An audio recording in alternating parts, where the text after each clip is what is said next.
Full ಇಡೀ ಕೆಂಚಿ Dham ghat section ಪೂರ್ತಿ jam. ಸುಮಾರು ಒಂದು 8-10 ಕಿಲೋಮೀಟ್ರು ಜಾಮ್ ಆಗಿ ಗಾಡಿಗಳೆಲ್ಲ ಹಬ್ಬೆ ಪಾರಿಗಳ ಥರ ಬಿದ್ದೈತಿ.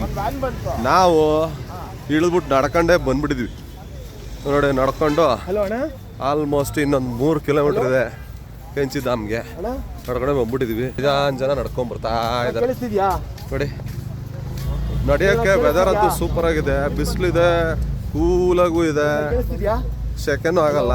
ಆದರೆ ನಡ್ಕೊಂಡು ಹೋಗೋದು ಒಂದೇ ಸಂಕಟ. ಬಟ್ ಎನಿ ಗುಡ್, ಚೆನ್ನಾಗಿದೆ ಒಂಥರ. ಇದನ್ನು ಸಗದಾಗಿದೆ.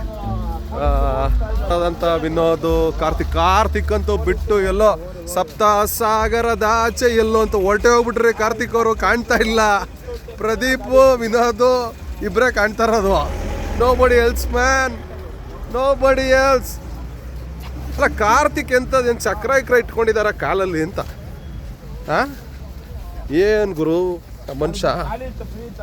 ಹೂ ಗುರು, ಆ ಮನುಷ್ಯ ಹೇಳಿ ಸತ್ಯ. 92 ಕಿಲೋಮೀಟರ್ ನಡೆದವನು ಅವನು. ಹೌದಾ? ಸೀರಿಯಸ್ಲಿ. ನಾವು ನಡ್ಕೊಂಬತ್ತಾ ಇದೀವಿ, ಗಿರಿಗಿಟ್ಲೆ ಥರ ಹೊಟ್ಟೋಗ್ಬಿಟ್ಟ. ಇಲ್ಲಿನ ಪರಿಸ್ಥಿತಿ ಹೇಳ್ತೀನಿ ಸರ್. ಒಂದು 5,000 ಗಾಡಿಗಳಿದ್ದಾರೆ, ಜಾಮ್ ಆಗಿದೆ. ಸೊ ಪಾದಯಾತ್ರೆ ಯಾರ್ಯಾರು ಮಾಡಿ ರೀಚ್ ಆಗ್ತೀರೋ ಆದಷ್ಟು ಬೇಗ ಅವ್ರಿಗೆ ದರ್ಶನ ಅವ್ರಿಗೆ ಸಿಗೋ ದರ್ಶನ ಇನ್ಯಾರು ಸಿಗಲ್ಲ. ಕಾರಲ್ಲಿ ಬಂದ್ರೆ ದರ್ಶನ ಆಗಲ್ಲ ಇಲ್ಲಿ. ಹೌದು, 100%. ಇದರಲ್ಲಿ ನಿಮ್ದು ಹೆಲ್ತ್ ಚೆಕ್ ಗೊತ್ತಾಗುತ್ತೆ, ನಿಮ್ದು ಫಿಟ್ನೆಸ್ ಗೊತ್ತಾಗುತ್ತೆ.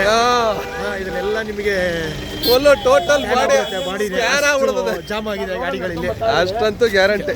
ಗಾಡಿಗಳು ರಿವರ್ಸ್ ಹೊಡೆದು ಜಾಮ್ ಆಗಿ ನಡ್ಕೊಂಡವ್ರಿಗೂ ಗುದ್ಕೊಂಡು ಹೋಯ್ತಾರೆ.